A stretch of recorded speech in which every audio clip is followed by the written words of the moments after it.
avançando para a quarta-feira, vamos aqui recordar um pouquinho mais também o testemunho do Pai.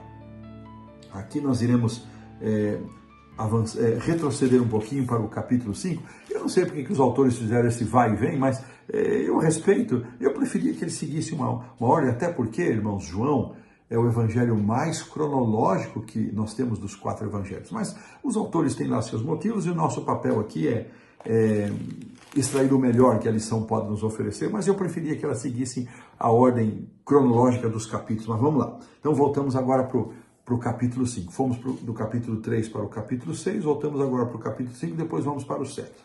Muito bem. Nós vamos considerar aqui o testemunho do Pai. E 2 versos me impressionaram muito.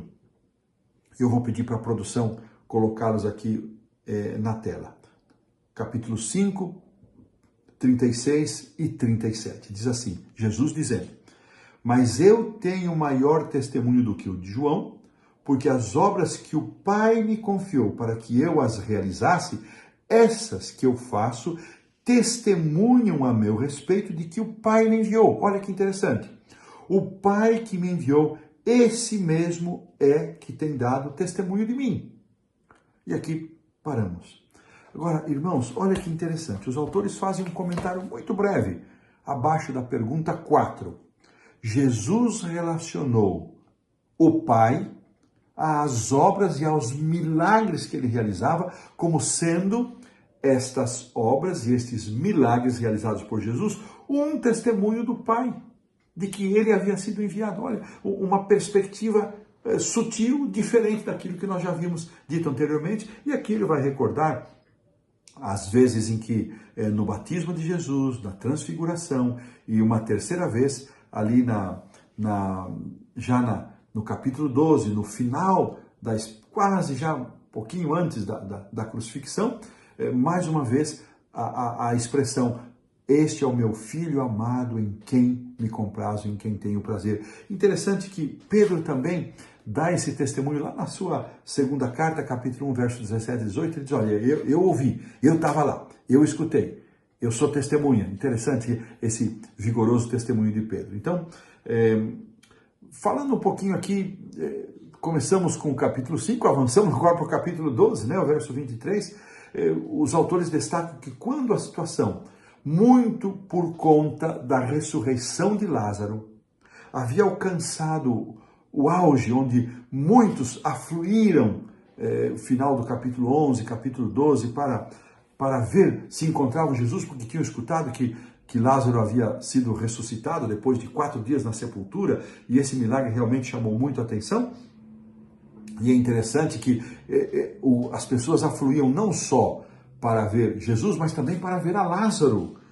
E houve aí uma comoção, e até um grupo de gregos buscaram encontrar a Filipe e queriam que eles fossem apresentar, que Filipos apresentasse a Jesus. Era uma situação bastante delicada, e os autores dizem que a situação estava atingindo o auge dos últimos dias do ministério de Jesus, quando as multidões entusiasmadas, como eu mencionei, pela ressurreição de Lázaro, buscavam eufóricas a Jesus. Então, mais uma vez, Deus dá esse testemunho, né? E interessante que no capítulo 12, vamos lá avançar rapidamente para esse capítulo, no versículo aqui 28 desse capítulo, nós lemos o seguinte: Pai, glorifica o teu nome. Então veio uma voz do céu: eu já o glorifiquei e ainda o glorificarei. Interessante que estudamos em alguma lição anterior que a glória de Cristo estava relacionada com o que? Vocês se lembram? Com a cruz. E aqui, mais uma vez, Jesus pede: Pai, glorifica o teu nome.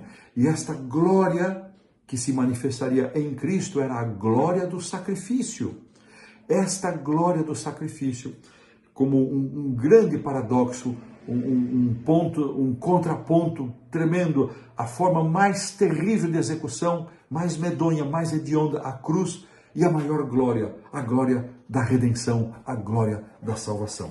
Assim, nós percebemos detalhes que não haviam sido ainda tocados nesta manifestação do testemunho do Pai. Não só pelas palavras, pelas profecias, não só por essas vezes que a voz de Deus se pronunciou, mas também pelas obras que Jesus fazia e que ele mesmo disse que elas davam testemunho de que ele havia sido enviado pelo Pai, porque ele, por ele mesmo, não poderia fazer absolutamente nada. Com isso, nós pomos um ponto final aqui na lição da quarta-feira.